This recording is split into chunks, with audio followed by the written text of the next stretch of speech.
From CBS 4 News, this is Facing South Florida with Jim DeFede. Good morning, I'm Jim DeFede and welcome to this one-hour edition of Facing South Florida. Later in the show, we will speak to Congresswoman Debbie Murkowski-Powell, who is running for re-election in Florida's 26th congressional district. But first, we have a debate between the candidates for Miami-Dade County Mayor, Commissioner Daniella Levine Cava and Commissioner Steve Bovo. We taped the debate Friday morning, and for convenience sake, both candidates agreed to let me call them by their first names.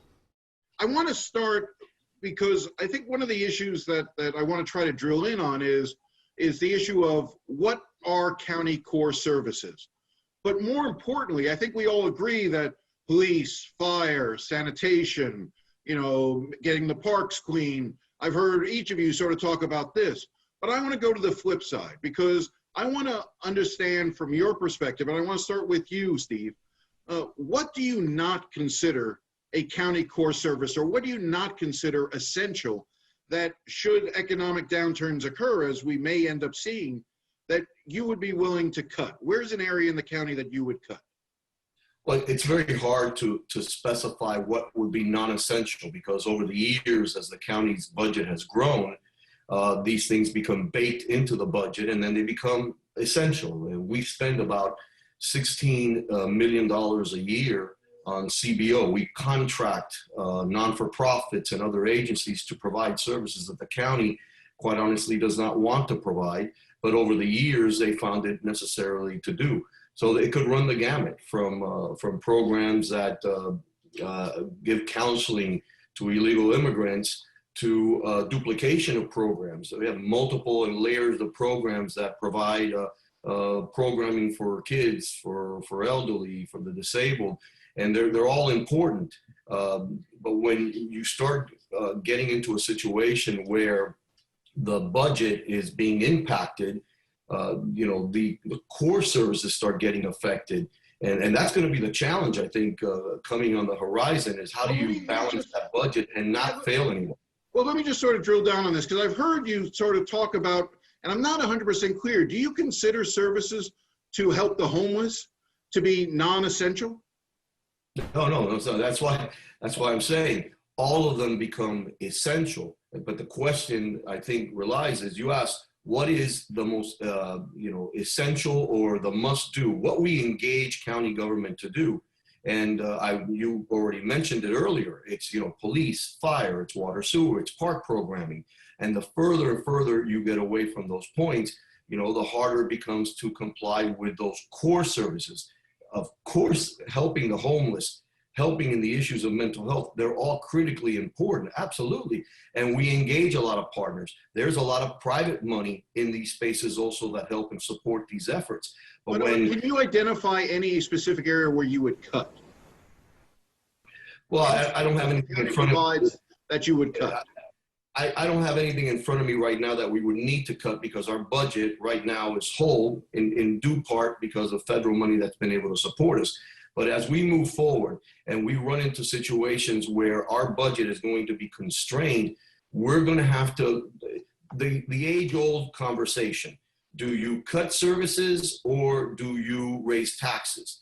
And I've been clear that we're not going to raise taxes. It would be outrageous to turn to our residents asking for more money, particularly when many have gone through difficult situations. Let me bring Danielle in. Are you able to identify, because you've also said that you did not want to raise taxes, but you've also aligned a number of things, that ambitious programs that you want to see enacted within the county. Those are going to cost money. Are there areas where you would cut? And are you willing to be more honest with voters and say, you know what, we may have to pay a little bit more for these services? Why take a no tax increase pledge? Well, Jim, thank you so much for having us. And let me say that this is not a time that people can pay more in taxes. We are, all of us, suffering from this economic downturn. It's going to take us a while to recover. We're going to have to live within our means. County government cannot print money. We know that, not like the federal government. And so let's just mention that the federal government has come to our aid with $500 million that we've used from the CARES Act funding for a variety of causes to help our small businesses and our struggling families. But with that said, we are going to need more because we've got thousands of people in the pipeline for evictions. We have mortgage foreclosures on the horizon, many more looming, people who've deferred their payments on their credit cards that are facing dire economic straits. And I do believe that it's county's job to take care of the overall well-being of our residents. So we have to do everything in our power. We can do more infrastructure projects, get them in the ground quicker so that we can create new jobs and deploy people quickly for those. We can bring our business and community together to talk about priorities. We may need to look at some of our spending categories for sure to see what— Well, can you identify one? Can you identify a spending category that you think the county should not be involved in? Well, first of all, we have to look at efficiencies. For example, I've talked to some of the city mayors about ways that we might be able to combine functions, city and county. We have some duplicating functions there. The county needs to play a convening role to help with regional decision-making around resilience, for example. We all are focused on resilience and the way that we adapt to rising seas, saltwater intrusion, and our drinking water, the health of the bay, these things. Maybe we are doing it in a way that could be consolidated, that could be more efficient. So I'm going to be tasking the county staff, our partner agencies, cities, private sector, to look at efficiencies in government. I am sure that we could start with those before we have to look at cutting basic services. I want to come back to you, Steve, for a second, because again, it just seems to me that so much of your campaign is based on saying these are the core services. And as we sort of said, police, fire, sanitation, cleaning parks, I think you've always mentioned.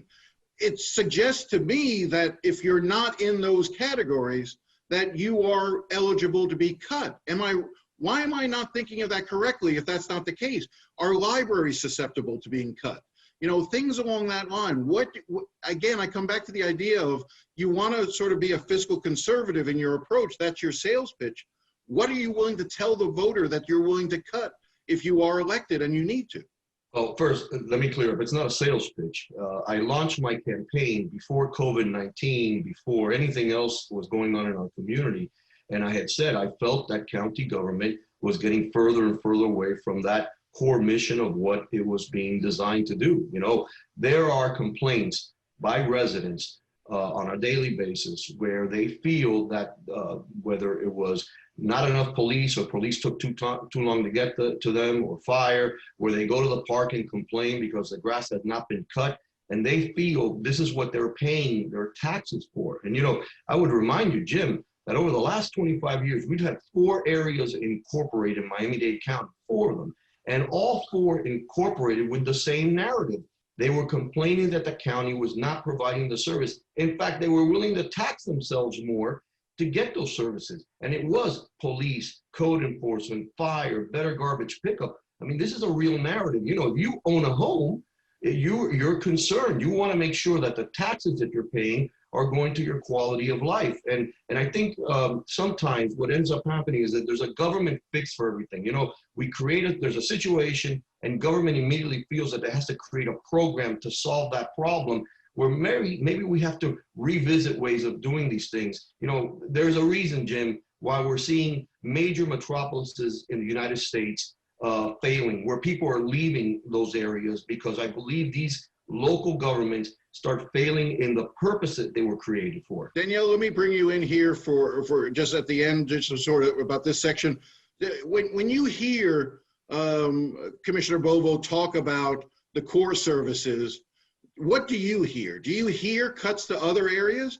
I mean, I'm trying to figure out, I'm trying to cut through to try to hear what the voters may actually end up, what the result of either of you being elected mayor would be. Tell me what you think he means when he talks about core services. Well, I think we don't have to hear just these words. We could look at his votes. For example, he voted against the aid for the federal government being used for rental assistance on the first round. He also voted against paid sick to our county contract employees in the middle of a pandemic.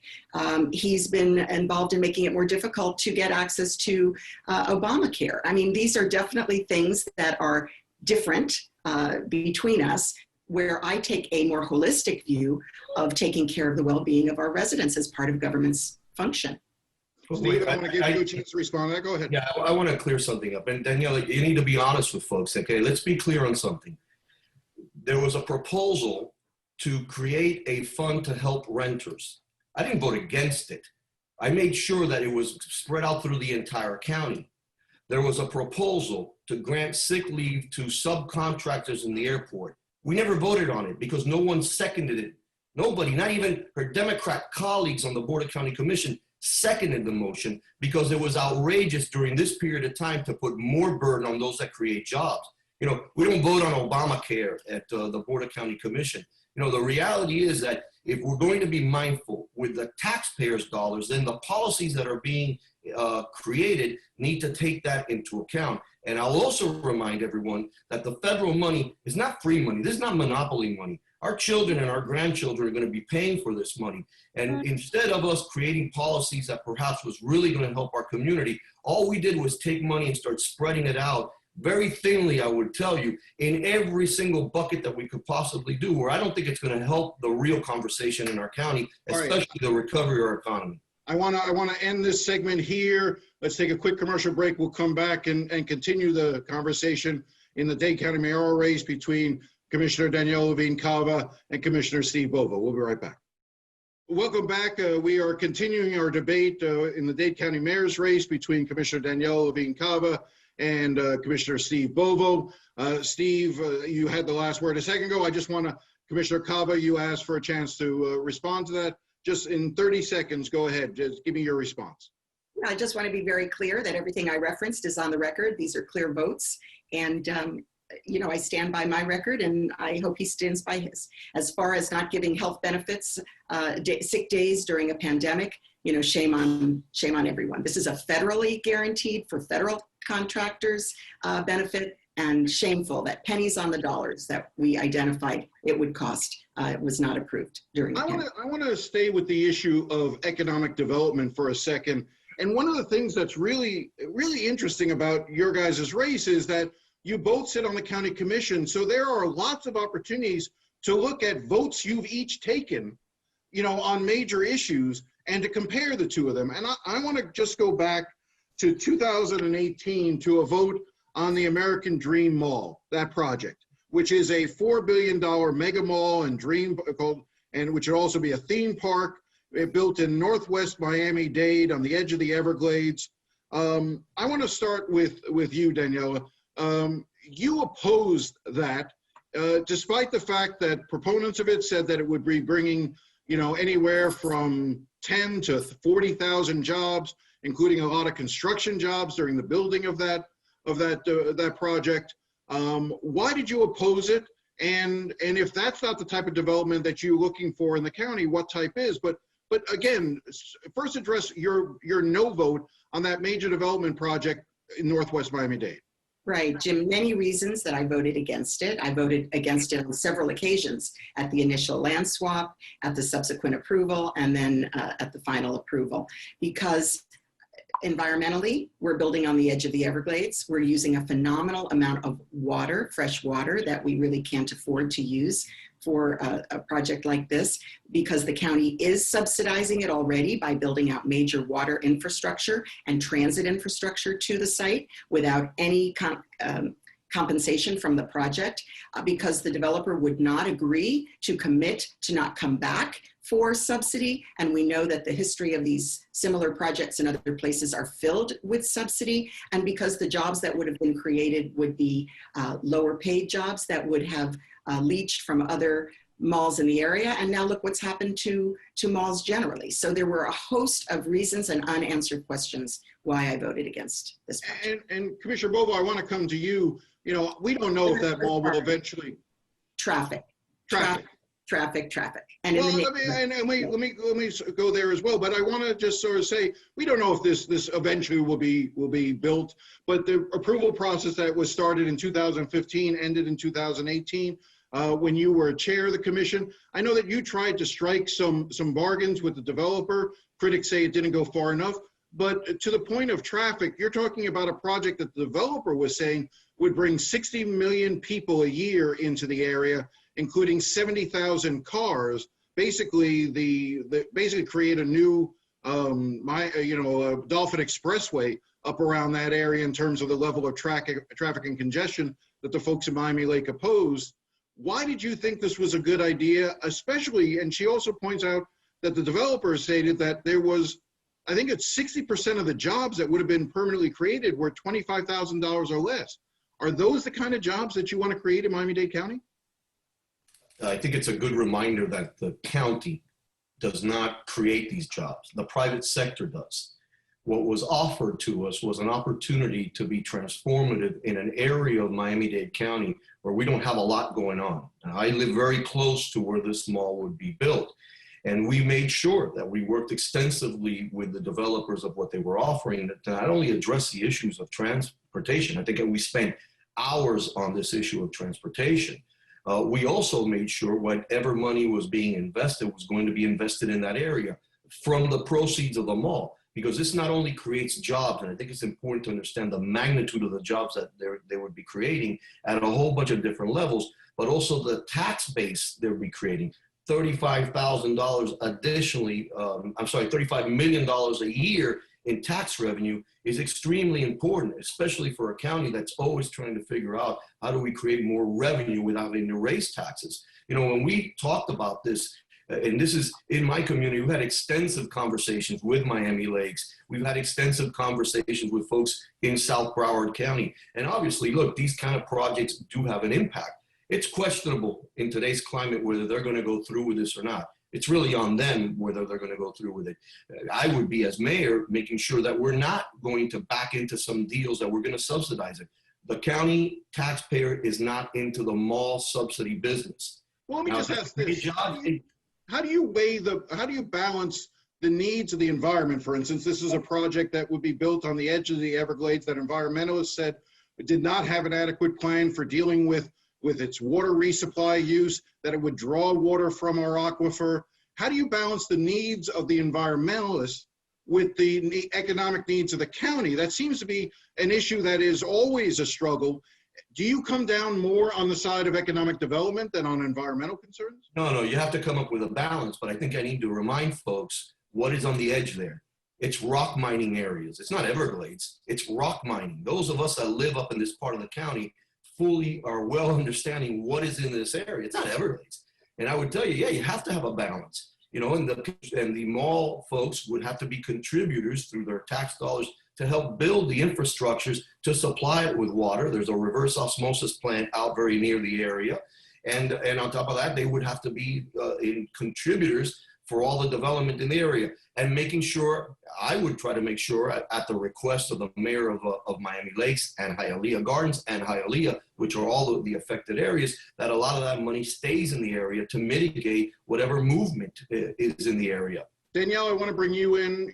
How do you measure between environmental concerns and the economic concerns at a time when the county desperately needs to improve its tax base? Look, environmental projects are infrastructure projects that create great jobs. So for example, we should be using that money that is dedicated to building a major trunk line out there for the septic to sewer conversion. Why was that not prioritized? We have not set aside the necessary funds from our current water and sewer fee system to help us with the conversion that we all see now is so desperately needed with the fish kill in the bay. These are things that I've been calling for several years with great frustration at the lack of activism on the part of our current administration. And instead, we're going to be squandering money for a private developer that, you know, the jobs that will be brought are not necessarily ones that are the best for our economy, when we could be spending the money instead on infrastructure projects with better jobs. I just want to ask Commissioner Bovo for a second. So, and I want to come back to you on the same point, but just sort of quickly, give me your ideal scenario for the types of jobs that you want to bring into Miami-Dade County. So, because I know that there's been a lot of concern about wanting to diversify from tourism. This mall seems to be more of a tourist-based area. And I realize I'm not suggesting that this mall is the panacea for everything that you propose, but what types of jobs and what steps would you want to make to bring into Dade County? Commissioner Bovo first, then Commissioner Cava. Yeah, look, the pandemic has shown us that our reliance on tourism could be crippling. I represent many residents in my community that have gone without work for now 7 months. I think we missed out precisely because the county had been dragging its feet on infrastructure projects for such a long time. On an Amazon, for example, we miss out on Amazon, and I said it. I said it for the record. Amazon would not come because they were not going to bring those high-paying jobs to Miami-Dade County and then stick them in traffic. So I would tell you that should be a signal to the county that, you know, the next Board of County Commission and one elected mayor, I'm going to work exclusively on these issues of transportation and infrastructure to help draw that $50 an hour job, that $100 an hour job, the tech companies that could come and relocate to South Florida. Look, we have a lot to offer. We're going to talk about a very cosmopolitan base of folks here in Miami-Dade County, very diverse, and that should be our asset to draw people into Miami-Dade County. I want to get Commissioner Cava to comment on this as well, and then we will turn to transportation in the next block. So, Commissioner Cava, again, the question: what types of jobs do you want to see? What types of economy do you want to see in Miami-Dade County? Well, no question, we have to diversify. Manufacturing is a critical area where we really could have more incentives.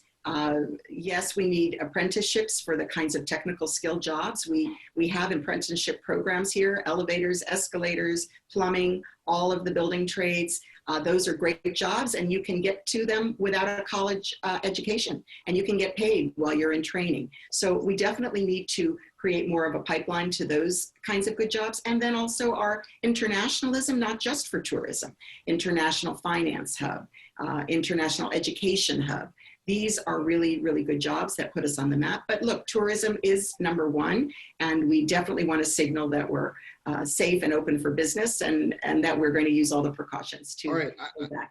I need to just sort of cut it off there. That we let's take a break, and when we come back, we'll pick up on this conversation about transit and other issues when we come back with the Dade County Mayor's debate. Welcome back. We are joined once again by Commissioner Daniella Levine Cava and Commissioner Steve Bovo, the two candidates vying to be the next mayor of Miami-Dade County. We touched on transit briefly in the last subject, so I want to start it. We'll probably carry it over into the next block, but I want to start with you, Commissioner Cava. You know, on a vote that, again, we can compare votes that were taken here. There was a measure to support rail into South Dade that you voted for, and to scrap the BRT, which would be the bus rapid transit system that had $100 million in federal funding already guaranteed for it. You supported a rail system into South Dade that would have been $1 billion more expensive just in terms of capital costs. It did not seem to make as much sense in terms of the number of riders you were going to add. Did you basically support rail as a way of trying to curry votes in South Dade? I mean, is rail really the answer in South Dade? Okay, Jim. So we know people were promised things all over Miami-Dade County, and obviously South Dade was promised rail, and neither Steve nor I, are responsible for the lies that were perpetrated with the half penny. But that to be said, I was actually the first one to bring BRT to the attention of the Transportation Planning Organization as an option. And then we engaged in a very serious and expensive study. And part of that study included the possibility of building rail incrementally. Rail was the preferred option because it's a one-seat ride. It would attract more riders. It would do more to relieve traffic. It's also massively more expensive though, isn't it? Yeah, but we did not yet have that federal money in place. We were rushing to that decision so we could apply for that federal money. And yes, it was, of course, better rated, let's say, because BRT was a less expensive alternative that could move more quickly. But what happened was that the rail possibility was not really given its full day in court. It had been promised again by Mayor Jimenez in his reelection campaign, and Commissioner Moss and I, Commissioner Suarez, and a few others on the TPO voted to go with the good possibility that we could incrementally build rail and have a BRT for the balance. Commissioner Bovo, let me bring Commissioner Bovo in on that. Was that, I mean, when you looked at that vote and the fact that Commissioner Cava supported the idea of rail over the BRT at that point, what do you think was driving that, and why did you think that was a bad decision? Look, obviously there was an element of politics involved, but she is right. She didn't promise all these grand plans, and nor did I. But as policymakers, we needed to make the difficult decisions. Look, I'd like to see rail all the way to Florida City. I'd like to see rail to all different parts of our county, but we need to be realistic. You can't tell the folks in South Dade you're going to do one thing, and at the same time tell the folks in North Dade you're going to do the same thing, because we don't have enough money. You know, the issue here, I thought, was the building block, the foundation. Transit has to have a couple of components for us to be able to do it successfully in South Florida, because we've built ourselves out in a way that has created this chaos that we have now of traffic. And for me, and this could be laid out to any one of the corridors, you know, the transit corridor needs to have proper development around the stations that help us create the funds necessary without raising taxes. And then you need to create that density ridership marriage that would allow us then to graduate to better options in the future. This is important. I'm under a hard break here. We will continue this conversation on the other end. I'll give you a chance to respond, and I've got some questions for you about transit as well, concerning some of your votes, Commissioner Bovo. So we're going to take a quick break here, come back on the other side of the half hour. This is a special edition of Facing South Florida County Mayoral Debate. We'll be right back. For the last half hour, we've been talking to the candidates for Miami-Dade County Mayor. We're going to continue that conversation now with County Commissioner Daniella Levine Cava and Commissioner Steve Bovo. The election in November, very critical. We were talking about transit-related issues, and Commissioner Bovo, I want to come to you, though, about a vote that you took to support the Kendall Parkway. And let's just remind folks a little bit about what the Kendall Parkway is. This would essentially build out the, the 836 into, past the urban development boundary line into an area, butting the Everglades, and would basically add more highways to Dade County rather than dealing with the issue of rail. Critics have noted, even the county's own experts have said, that it would only save about 6 minutes of commute time from the Kendall area to downtown Miami. Why did you support this plan? And is highways really the best answer to transit in Miami-Dade County? In order to get transit out to the area that we're talking about, the ones that are most affected out in that West Kendall area, and I know it well, I went to high school out in the West Kendall area. We don't have the money to do it. We don't have the path to do it, to be honest with you, because of the way they've developed. And this is the sins of the past that we have to deal with, and as mayor, I'll have to deal with. This was one of those instances where actually residents stepped forward from West Kendall and were asking for a toll road. This sounds crazy, I know, but the residents in that area are so desperate for some sort of relief that they were willing to support a toll road going out to their area to give them relief. And the only ones that spoke against the problem is the county's own experts say that it doesn't provide that relief. Well, it does not mitigate congestion. Actually, that is debatable, because I haven't seen a county report that said that. I saw advocates that spoke against it saying it, because those that were against it literally lived east of US 1. But the residents planning chief Mark Warner, an expert witness for the county in a hearing last July, a year ago, July 2019, said reductions in travel times would be just 5%, which would be about 6 minutes of saving time. That's the county's expert. Again, that is very debatable, and I don't know under what conditions he was saying that, because he didn't say that while we were debating the item. And we had extensive conversations, not just at the Board of County Commission, at the TPO. So what I did was to make sure that whatever went out there, if it was a Kendall Parkway, even a toll road, was to bake transit into it. I made sure that we had to create the space, because ultimately, there's a future generation that wants these options in transit. And I would tell you that anything that's built in the future needs to have a transit component baked into it so it could work. Daniella, you voted against it. Why did you oppose it if the residents out there wanted it? So many reasons, Jim. Let's start with that this was another toll road. It was disguised with a pretty name. It was an extension of 836 toll road, and it would not save time, so it would not really relieve traffic in the end. We had developers talking to me, anticipating the opportunity to build once that road was in place, even though supposedly safeguards were built in, a higher threshold to approve more development projects. In my mind, it would just be another excuse to build further out. Also, there were environmental concerns that were not discussed at all at the decision-making process because our environmental office doesn't get involved until the permitting phase. So we did not even have the information about the critical nature of these lands and the potential that they are needed for Everglades restoration. And so all of these things together, also the Miccosukee tribe that had not been consulted and actually touches and affects their lands, many, many reasons that it was really sold to the public without disclosure of all of these risks and all of this potential damage. I wish I could spend more time, but need to move on to another issue, which I've saved for last in part because I'm a little, I don't know what to make of this issue. I see some of the commercials that both of you are running. In particular, I will come to you, Steve, on this.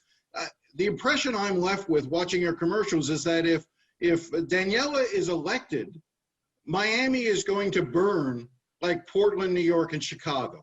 Is that what you're trying to say? That the city will be overrun by anarchists if we end up electing Daniella Levine Cava as mayor?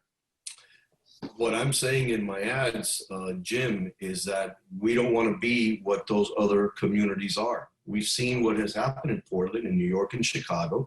And in fact, Jim, I will remind people that we had cars burning here in Miami also.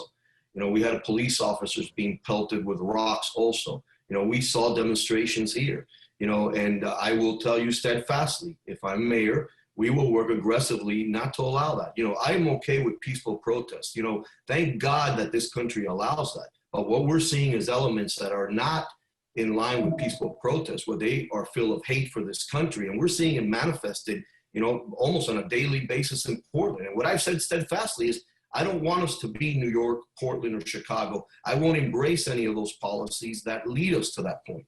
But you said, you've also accused Daniella of marching against the police, that when she was taking part in those peaceful protests, she was actually doing so against police officers. You stand by that? I'll tell you something. As a leader in our community, okay, again, peaceful protest is okay. But when it starts unraveling into anarchy, when you start posting on social media that all cops are bad, when you start posting no justice. Did she post that all cops are bad? Absolutely, it was in her social media. And when she posted that, that's, in fact, the PBA came out with a strongly worded letter requesting that she apologize for the post. That never happened. She never apologized to them. And, you know, we see an assault on police across the board. And, you know, Daniella, I need to bring Daniella in on this but I want to ask this question directly. The question has been raised as to whether or not you supported defunding the police. And I've looked at this extensively. So there was a memo that was put out. And in fact, more than just the memo, the original draft of the proposal for the ICP, the original draft ordinance did have language in it that would have taken 1% of the police budget for this. The final version that passed did not have that language, but the original language of the amendment of the ordinance did contain that language about 1% coming from the police department. Did you not look at this carefully enough? Jim, to be clear, I think the point was the equivalent of 1%, not that it come necessarily, and it was never voted upon. I would never, ever, and did not vote to take 1% of the police budget for the ICP. It was very clear from the sponsor that was not her intention. We didn't vote that. We didn't approve it. I've been clear from the start, and yet this is a lie that my opponent persists in because frankly, he's trying to scare people. It's really, and this business about. Well, let me just, because here's the exact wording from the draft ordinance. This was the original ordinance, which was later amended, but it is recommended that funding for the panel be no less than 1% of the Miami-Dade Police Department's operating budget, exclusive of funding for the panel. Correct. So that does say That's not saying that it's going to come from the police budget. It is not saying that at all. It's saying that that's an amount of money that potentially it could cost, which, by the way, the final approval is not anything near that dollar figure. So it was not voted to approve taking money from the police. We didn't. It wasn't proposed by Commissioner Jordan, the prime sponsor. We didn't vote for it to be taken from the police. The amount of money is not even what was originally considered as 1% of the equivalent of the police budget.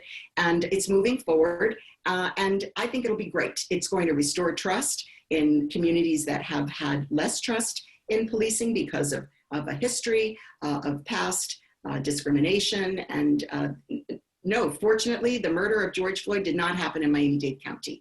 And our county police is of the first class. And they have, Bovo, I have really great training that deals with these issues, and I'm all for them. But this is something that will help our community to establish trust. And by the way, Mitt Romney marched along with. So I'm afraid now I am out of time. So we're going to have to end it there. I thank you both again. As I said at the outset, I think it's been great that the two of you have been so open about doing these types of forums and debates. I think the public is better off for them. I thank you both for your time. Thank you so much, Jim. Thank you. Stay safe, Jim.